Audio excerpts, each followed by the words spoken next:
Hi and welcome back to my channel. Today we're going to do something I haven't done yet on my channel, and that is breaking down a book into its parts and discussing them.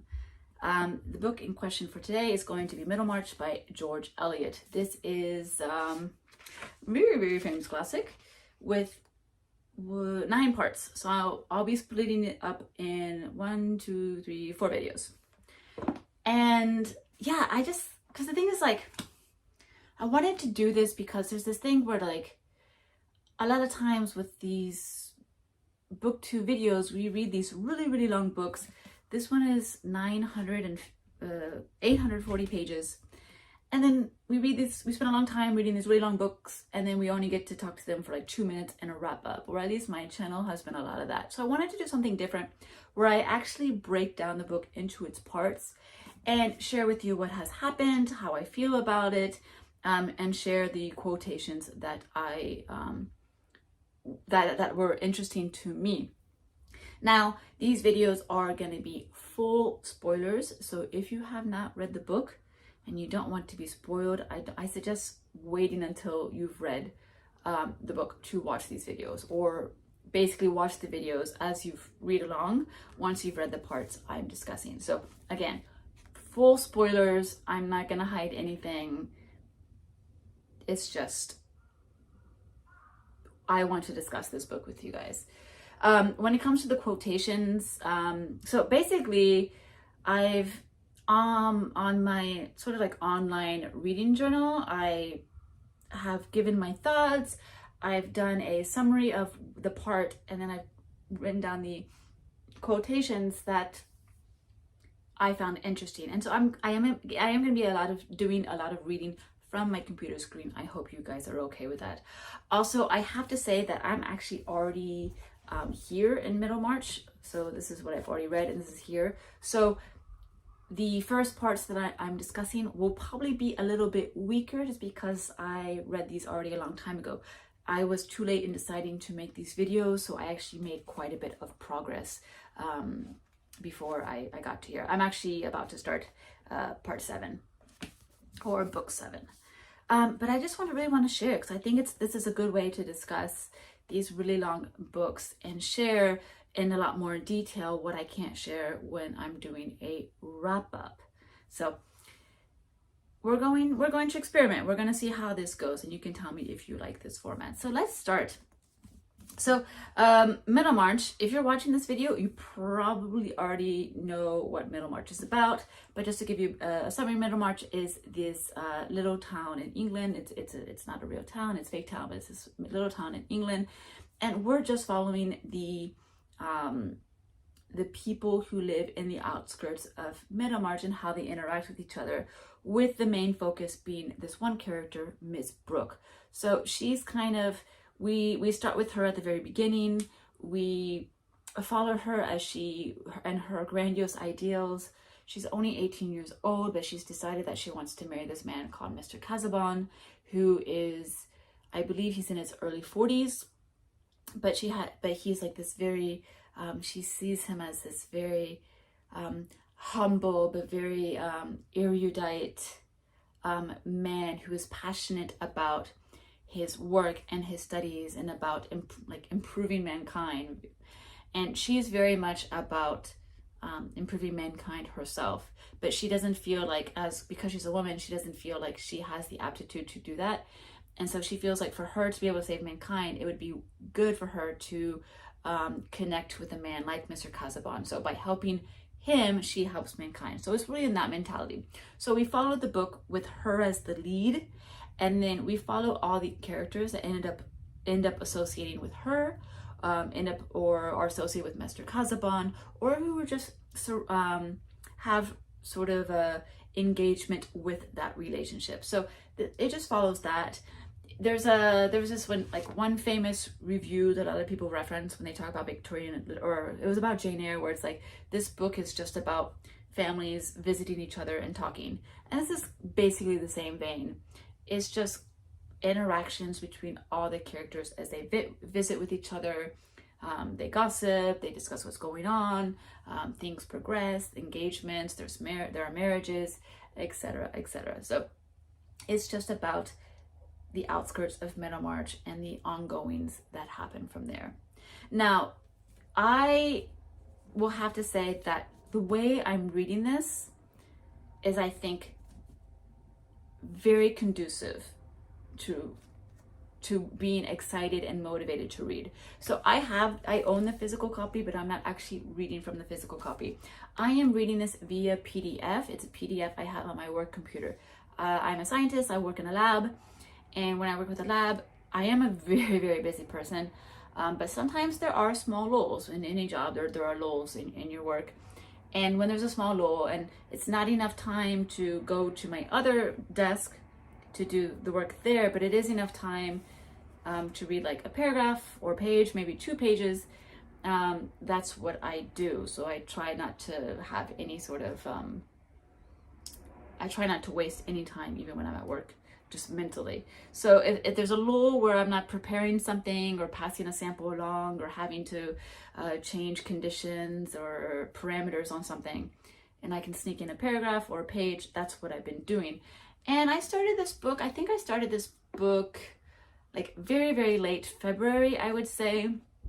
So I've been reading this book for about a month and a half. I have, well, let's see what page I'm on, 640, and with 845, 200 pages left. Ideally, I would like to finish this month, but I don't see that happening, but I will definitely be finishing this in May. But it just is to say that the slower pace that I'm reading this, because I only read this at work. Sometimes I read it on my cell phone on the PDF when I'm on a train over the weekends, but primarily I read this at work.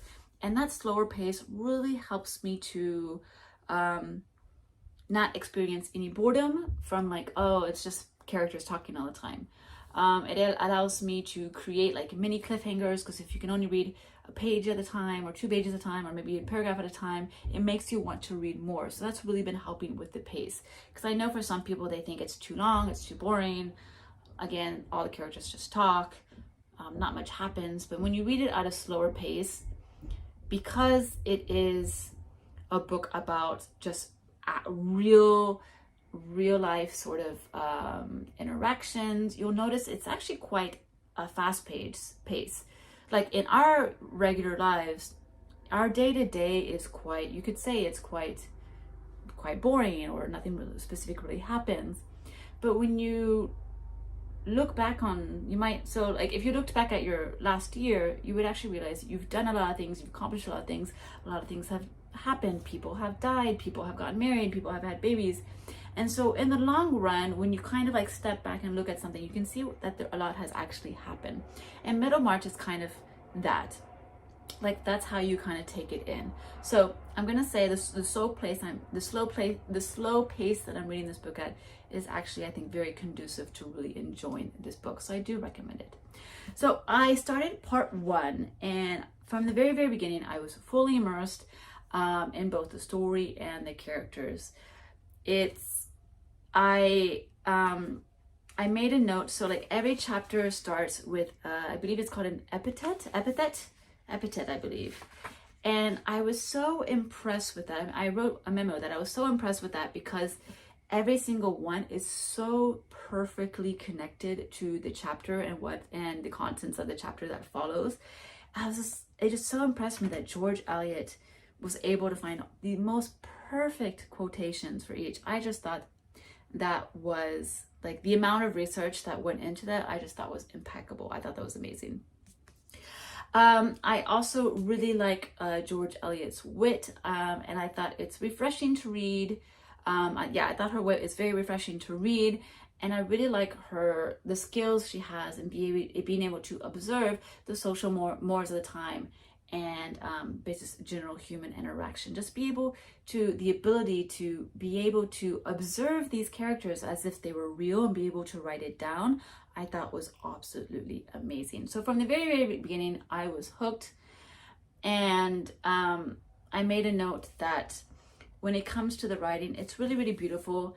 It's actually quite simple. I would put her writing in between. Oh, I had a good example in my head until I got here, and now it's going to slip my mind, isn't it?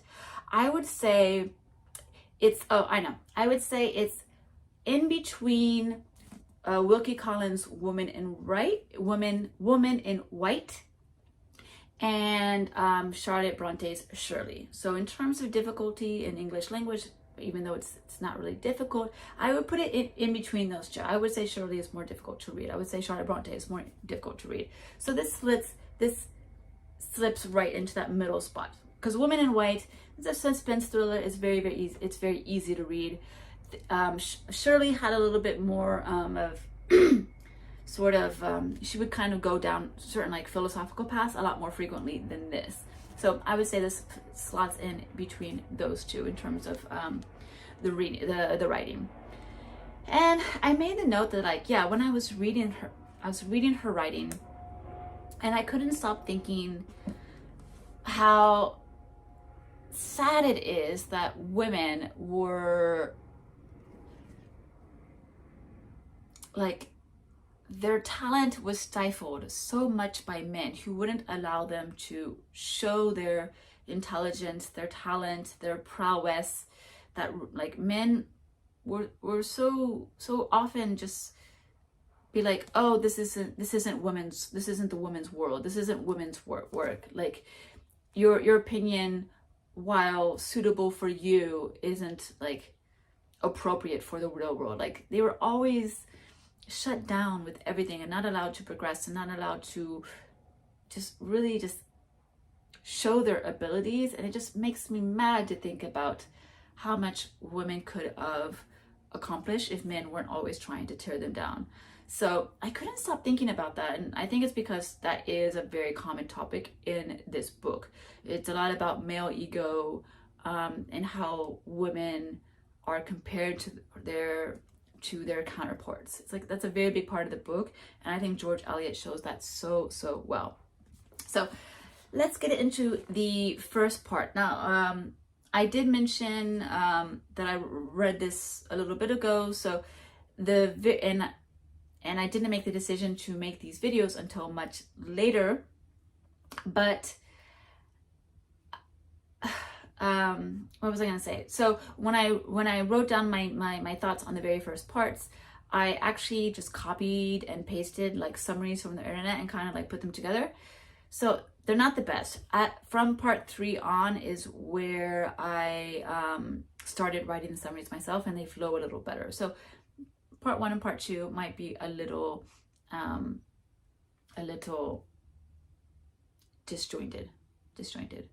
But yeah, so Dorothy Brooke is a 19-year-old orphan. She's living with her younger sister Celia as a ward of her uncle, Mr. Brooke. Dorothy is an especially pious young woman whose hobby involves the renovation of buildings belonging to the tenant farmers, although she's very much discouraged by her uncle. She longs to live an aesthetic life devoted to some great project for improving the world, so I already mentioned that. And because of that, even though she's initially courted by Sir James Chettam, they're about the same age, so Dorothy is 18 and Sir James Chettam was like 23 or 24. She is really not interested in him, and she really wants to go for Mr. Casaubon. Mr. Casaubon picks up on Dorothy's intents. He does offer his hand in marriage. She accepts, and Chettam instead decides to turn his attention to her sister, Celia. Part 1 follows that series of events for quite a bit of time, at which point we are introduced to a new character called Lydgate, who is the new young surgeon who has come into Middlemarch, who's full of ideas, new techniques, and really wants to refresh and renovate and reinvigorate the medical industry within Middlemarch. Lydgate is not attracted to Dorothy himself, so it's not like a love triangle. There are no love triangles really in this book. But Lydgate actually prefers this young woman named Rosamond Vincy, who is the daughter of the mayor. She equally fancies him, but Lydgate, he wants to focus his career on for the moment, and he resists any sort of initial feelings towards to the young Rosamond Vincy. Now, further along in part 1, Rosamond and her brother Fred. I know I'm interested in a lot of character names, but again, if you're here, you're reading the book or you've read the book. So Rosamond and her brother Fred, they go to visit their uncle Peter Featherstone. Featherstone didn't have children. Sorry. So the intention is that Fred will inherit Featherstone's wealth. Now, Fred, however, at this moment, he's a young man. I don't think his age is mentioned, but I would say he's probably like 19, 20 along the age, because he's supposed to be going to college, or he's at the age where he could go to college, but his father wants him to become a clergyman, which Fred is not interested in doing. So he's a young man. He's kind of doesn't know what he wants to do. He's kind of lost, and he has borrowed money from someone, and he's in debt to that person. Featherstone hears about it and is very upset with Fred. Fred says it's a rumor, it's not true, but it's true that he's in debt. So we have all that story about Fred's debt and this rumor and whether or not Featherstone's going to help him. And then we are introduced to a new character, who Mary Garth, who is Featherstone's niece, and she is in charge of taking care of him. He's sick, he's elderly, he's pretty much bedridden, and she takes care of him. Fred is very much in love with Mary Garth and very much wants to marry her. However, again, so he wants to impress her, so he doesn't want her to know about his debts. He kind of tries to hide it all. And then Mary Garth has been very insistent that while she does have feeling for Fred, she can't act upon them or shouldn't act upon them. So that's part 1. And so we've basically gotten an introduction to the main characters, with the prime character being Miss Dorothy Brooke. So we are having a good introduction to all the characters, of which all the plot is basically going to involve them or revolve around them. So those are the main characters. Now, I wanted to introduce the quotations that I thought were really fun. So for me with this book, when I find the quotation, when I think about like, in terms of like which quotations I found interesting, I find the trend was definitely a lot of quotations that show like George Eliot's wit and the way she uses her wit to create humor within the characters. I always thought that it led to very, very charming moments. And then quotations where it shows a passage about like very modern feminist views that are still very much relevant today and specifically pertain to today's society, just as it did to society when George Eliot was writing. So I think that's really, really fascinating to see how modern and fresh her ideas were. Now, these aren't the type of quotations where like they're like perfect sound bites where you would actually quote them. They're just passages, tricks of writing that I really, really enjoyed. Now, I've never done this before, but I think I'll try. Like, I will read out the quotation, but if you're like me and don't really like being read out loud to, I'll try and include the quotations here in a box so that you can pause the video and read it for yourself. So we'll do that. So the first, I really liked so it's in chapter 3, page 35 of the PDF, but it's in chapter 3, and this is the time where Sir James is still trying to court Dorothy. And Sir James says, "You have your own opinion about everything, Miss Brooke, and it is always a good opinion." So he's very much sucking up. And Dorothy to herself says, "What answer was possible to such stupid complimenting?" And I thought that was hilarious. I loved that. Super, super funny. Then again in chapter 3, George Eliot writes, "Certainly these men who had so few spontaneous ideas might be very useful members of society under good feminine direction, if they were fortunate in choosing their sisters-in-law." So she's just, yeah, she's just, George Eliot is just superbly witty. I've been loving her humor throughout the book. Then in chapter 7, and I do add, so I do add like parentheses with character names to make sure I remember who is speaking. So I guess I'll do this to show the parts that I've added in to the text. So, but he, Mr. Casaubon, has deliberately incurred the hindrance of courtship, having made up his mind that it was now time for him to adorn his life with the graces of female companionship, to irradiate the gloom with which fatigue was apt to hang over the intervals of studious labor, with the play of female fancy, and to secure in this, his culminating age, the solace of female tendance for his declining years. So I just love the showing of, yeah, men will marry for just these kind of absurd reasons, and love has nothing to do with it. Although Dorothy also isn't really getting married for love. But yeah.